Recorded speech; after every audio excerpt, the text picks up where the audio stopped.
What happens when one of country music's most beloved icons finds herself blindsided on live television? When the questions stop being about music and start cutting into something far more personal?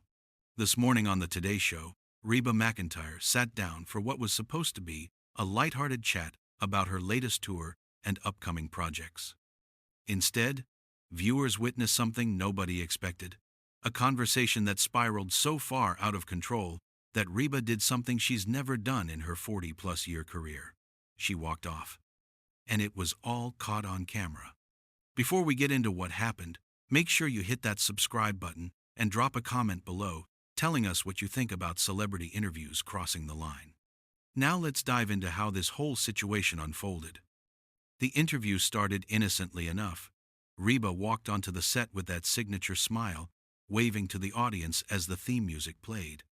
The host, clearly excited to have her on the show, greeted her warmly as she took her seat on the bright orange couch that's become so familiar to morning television viewers. The energy in the studio felt positive, electric even. Camera crews were positioned around them, audience members were settled in their seats, and everything seemed primed for another great celebrity interview. The host opened with the kind of softball question that usually kicks off these segments. So Reba, you've been on the road for months now with this tour. How does it feel to be back out there connecting with your fans night after night? Reba's face lit up the way it always does when she talks about performing. Oh, it's just incredible, she said, leaning forward slightly.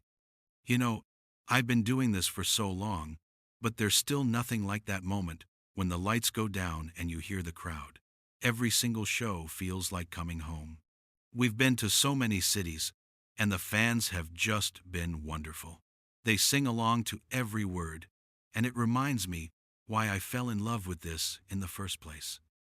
The host nodded enthusiastically. You've had such an amazing career, and you're still filling arenas. What do you think is the secret to that longevity? Reba smiled, that warm, genuine smile that's made her America's sweetheart for decades.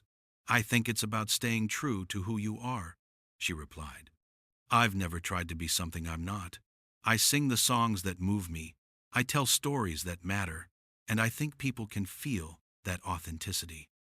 Plus, I've been blessed with the most loyal fans in the world. They've grown with me through every phase of my life and career. The conversation continued in this vein for several minutes. They talked about her upcoming album, her favorite songs to perform live, and even touched on her acting career. Reba was relaxed, funny, sharing anecdotes that had the studio audience laughing. Everything seemed perfect. This was the Reba McEntire that America knows and loves, gracious, down to earth, and completely in her element. But then something shifted. The host's expression changed, slightly, becoming more serious. The tone of voice dropped just a bit, taking on that edge that journalists use when they're about to dig deeper into something. Reba, I want to shift gears for a moment if that's okay, the host said. There's been a lot of talk recently about some of the personal challenges you've faced over the years. Your divorce, the relationships that followed, and I think a lot of people watching right now can relate to going through difficult times in the public eye. Reba's smile faltered just slightly, but she maintained her composure. Well, sure, she said carefully. Life happens to everyone, whether you're famous or not. I've had my share of ups and downs like anybody else. The host pressed on. But it must be particularly difficult when millions of people are watching and commenting on your personal life. When your divorce was happening, there were so many tabloid stories, so much speculation. How did you handle that level of scrutiny? Reba shifted in her seat, and if you were watching closely, you could see her posture change. Her shoulders straightened, and that warm openness from moments before began to close off just a bit. I tried not to read too much of it, to be honest, she said. You can't let other people's opinions dictate how you live your life or how you heal from difficult situations. I focused on my family, my music, and getting through it one day at a time. Right, the host said, but then leaned in closer. But there were reports at the time that suggested the split was more complicated than what was publicly shared. That there were issues that went back years. Do you feel like you've been completely honest with your fans about what really happened? The question hung in the air for a moment, and you could feel the atmosphere in the studio change. Reba's expression hardened. "I've been as honest as I need to be," she said, her voice losing some of its earlier warmth. "My personal life is personal, and while I appreciate my fans and their support, I don't owe anyone a detailed breakdown of my marriage, or why it ended." The host didn't back down. "But you've built your career on that connection with your fans, on being relatable and open. Don't you think they deserve to know the real story, especially when so much of your music comes from those personal experiences?" Reba took a breath, clearly trying to maintain her composure. "There's a difference between sharing emotions through art and putting every private detail of your life on display," she said. "My songs come from real feelings, real experiences, but that doesn't mean I have to explain every single thing that inspired them. Artists are allowed to have boundaries." The host seemed to sense they were touching a nerve, but continued anyway. "Let's talk about your current relationship then. You've been pretty quiet about it publicly.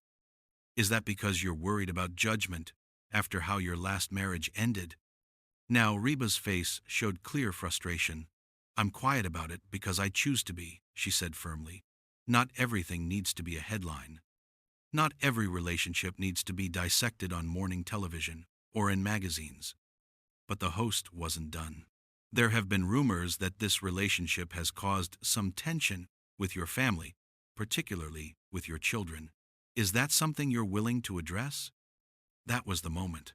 That was when you could see Reba's entire demeanor change. Her jaw tightened, and her eyes, which had been so warm and friendly at the start of the interview, turned cold. "I'm sorry. What?" she said slowly. "What does my relationship have to do with my tour or my music, which I thought was why I was here?" The host tried to smooth it over. "Well, your fans care about all aspects of your life, Reba. They want to know the real you, not just the performer on stage."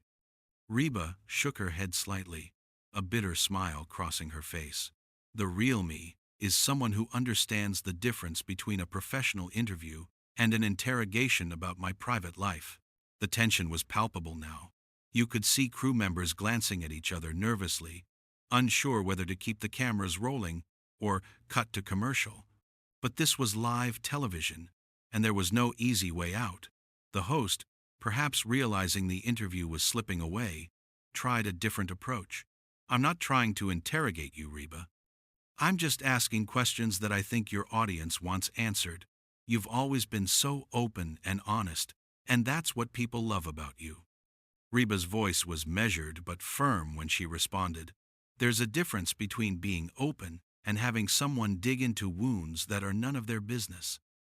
I came here to talk about my work, about the things I've created that I want to share with people.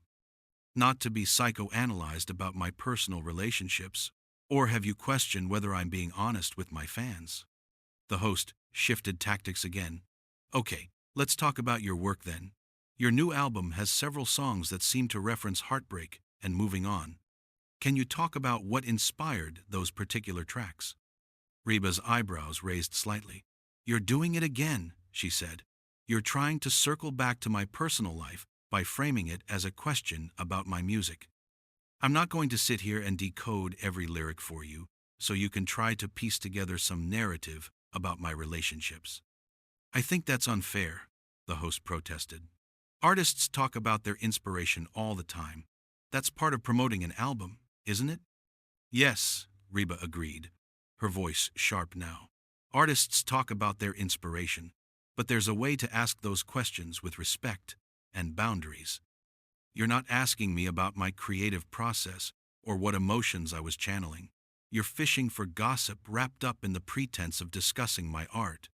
The host's face flushed slightly, clearly not used to being called out so directly on air. "I think you're being defensive, Reba. These are standard interview questions." "Standard?"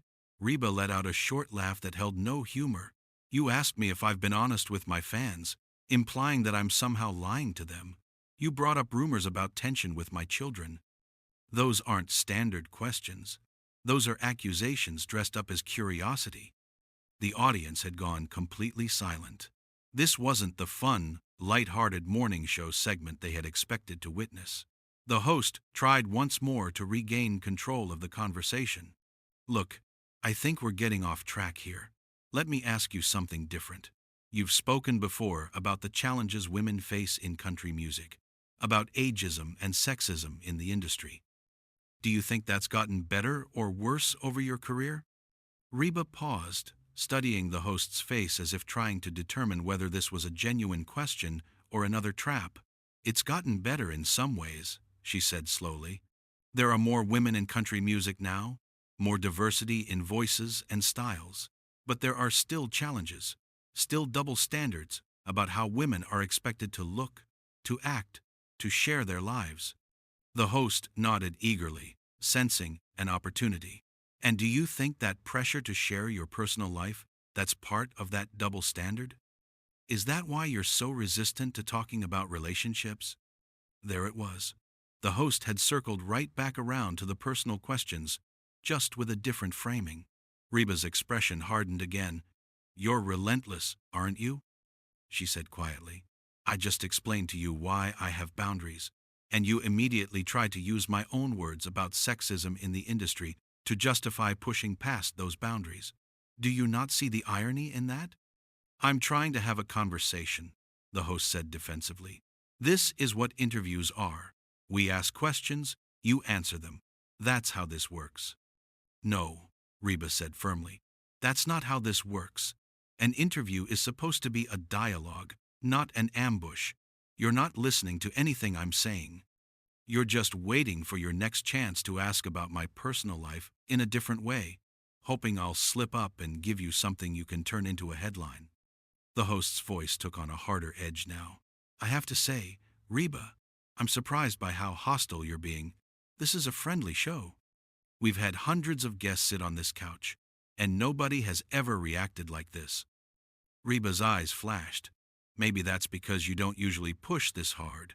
Or maybe other guests just smile and play along because they don't want to make waves.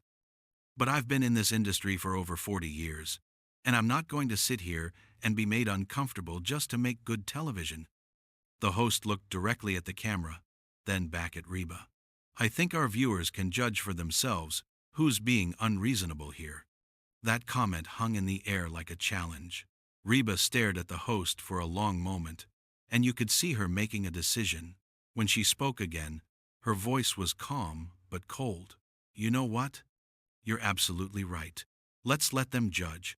Let's let them watch this interview and decide whether you've been respectful or whether you've crossed lines that shouldn't be crossed. The host seemed to think they were getting somewhere now. So you'll answer some questions about your personal life? For the viewers? Reba shook her head slowly. No. I'm saying I'm done with this interview. I came here in good faith to talk about my tour and my music. You've turned it into something else entirely, and I won't participate in that. You could see the panic start to creep into the host's expression. Wait, Reba, let's not be hasty. We still have several minutes left in the segment. Why don't we start over? We can talk about whatever you want to talk about. Reba stood up, and the suddenness of the movement made several people in the studio gasp. That's the thing, she said, looking down at the host who remained seated. I've been trying to talk about what I want to talk about this entire time. You're the one who kept steering it somewhere else. You're the one who decided that my boundaries didn't matter as much as getting some dramatic moment for your show. The host stood up as well now, clearly trying to salvage the situation. Reba, please, I apologize if you feel I crossed a line. That wasn't my intention. Can we please continue? Your intention doesn't really matter though, does it? Reba said. The impact is what matters. And the impact of this interview is that I feel disrespected, pushed, and dismissed. So no, we can't continue.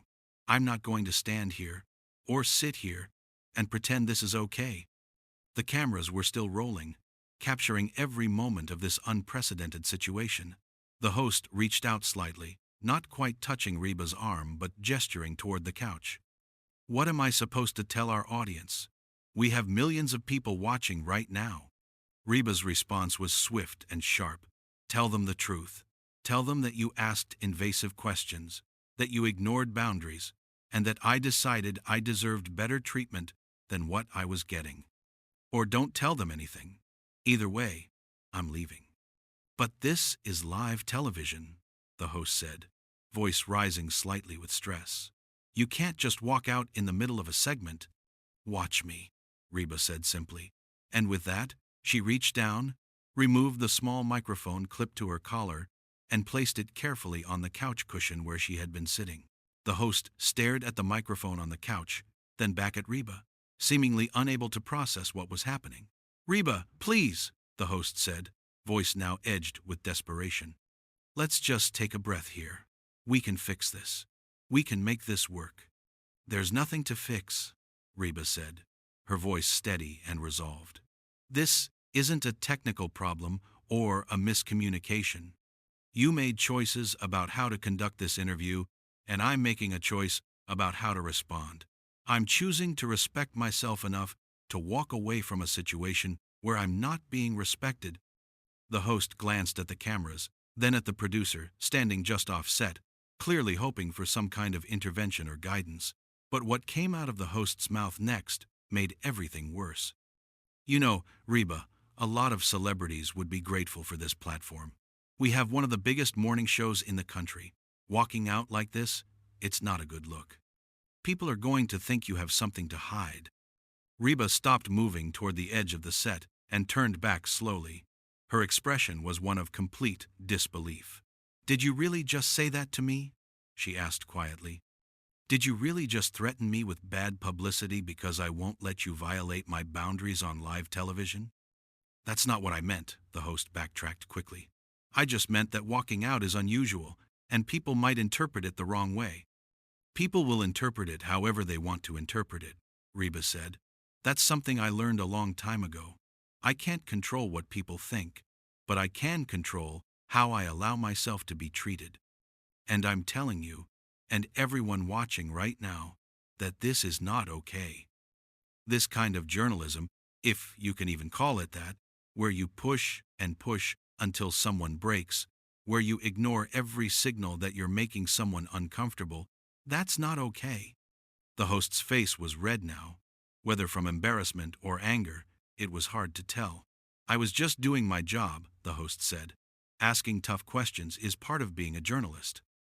There's a difference between tough questions and invasive ones, Reba replied. A tough question about my career might be asking why certain albums underperformed or how I handle criticism of my music. Those are fair game. But asking me to justify my personal relationships, implying that I'm dishonest with my fans, bringing up rumors about my family, that's not journalism. That's just cruelty with a microphone.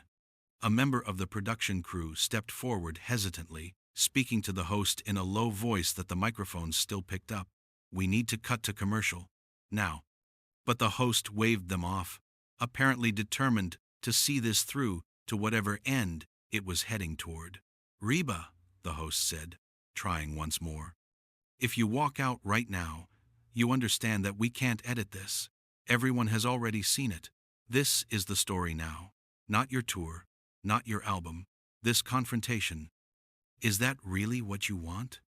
Reba smiled, but it was a sad smile, tinged with disappointment. You think you're giving me a choice, but you're not. The story became this confrontation the moment you started asking questions you had no business asking. I could have sat here for the rest of the segment, uncomfortable and upset, answering questions that made my skin crawl just to avoid making waves. But then, the story would still be about how I looked uncomfortable, how I seemed evasive, how I didn't want to talk about certain things. You made sure of that with the questions you asked. So yes, I'd rather walk away with my dignity than stay and pretend this is normal. The host threw up their hands in frustration. Fine. Walk away then. But don't blame me when the headlines aren't kind. When people say you couldn't handle a simple interview. When they call you difficult or temperamental or diva. Reba nodded slowly, as if she had been expecting this. And there it is, she said softly. The real threat. The thing that keeps so many people, especially women, sitting in chairs when they should be walking away. The threat that will be labeled difficult, that will be called divas, that our careers will suffer because we dared to stand up for ourselves. You know what, though? I'd rather be called difficult than be a doormat. I'd rather be labeled a diva than someone who has no backbone. That's not fair, the host protested. I never called you any of those things. You didn't have to, Reba said. You just threatened me with the possibility that other people would, which is almost worse, because you're hiding behind them, using the court of public opinion as a weapon while pretending your hands are clean. But I've been around long enough to see through that. And I'm betting a lot of people watching right now can see through it too. The studio audience, which had been silent for most of this exchange, suddenly erupted in applause. It started with a few people and quickly spread through the entire crowd. The host looked stunned, clearly not expecting the audience to side with Reba. The producer was frantically signaling to cut to commercial, but it was too late. This moment was unfolding in real time, and there was no stopping it now. Reba acknowledged the applause with a small nod, but didn't smile. She looked drained, tired in a way that had nothing to do with physical exhaustion. I want to say something to everyone watching, she said, looking directly at the nearest camera. If you're in a situation where someone is making you uncomfortable, where your boundaries are being ignored, you have the right to leave. You have the right to say no. It doesn't matter if it's a job interview, a date, a family gathering, or a television appearance. Your comfort and your dignity matter. Don't let anyone tell you that standing up for yourself makes you difficult. It makes you strong. The host tried one last time. Reba, I really do apologize if I made you uncomfortable. That genuinely was not my intention. Reba looked at the host for a long moment. I believe that you didn't intend to make me uncomfortable, she said finally. I think you intended to get good television, dramatic television, television that people would talk about and share, and you succeeded, but the cost was my comfort and my trust. So your apology, while I'm sure it's sincere on some level, doesn't change what happened here or how I feel about it. With that, Reba turned and walked toward the exit. The cameras followed her as she made her way across the studio floor, past crew members who stepped aside to let her through, past the stunned audience members who were still processing what they had just witnessed. She moved with purpose, her back straight, her head high. This wasn't a storm off, an emotional exit fueled by anger. This was a deliberate decision, executed with grace under pressure. The host stood alone on the set, the empty couch beside them a stark reminder of what had just transpired. The producer was shouting something, probably about going to commercial, but the host seemed frozen, unable to move or speak. The silence that filled the studio was deafening. And then, finally, the broadcast cut to commercial, but it was too late. The damage was done. Or perhaps, depending on your perspective, the point was made. Social media exploded within minutes. Clips of the interview were everywhere, dissected from every angle. Some people praised Reba for standing up for herself, for showing that celebrities don't owe the public access to every private corner of their lives. They applauded her for calling out intrusive journalism and for using her platform to send a message about boundaries and self-respect. Others criticized her for being too sensitive, for not understanding that fame comes with scrutiny, for walking out on a commitment. The debate raged across every platform, every comment section, every talk show that covered the incident. But through it all, one thing was clear. Reba McEntire had done something that few celebrities ever do.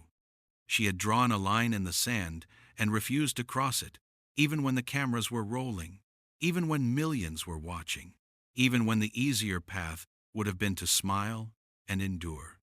Whether you agreed with her decision or not, there was no denying the courage it took to stand up in that moment and say, enough. The interview that was supposed to be a simple promotional appearance for a tour had become something much larger, a conversation about respect, about boundaries, about the price of fame and the cost of dignity. And while the host may have wanted dramatic television, they got something else entirely. They got a lesson in what happens when you push someone too far, when you mistake access for entitlement, when you forget that the person sitting across from you is a human being with feelings and limits. Reba McEntire walked off the Today Show that morning, but she didn't walk away from anything that mattered. She walked away from disrespect. She walked away from a situation that had crossed too many lines.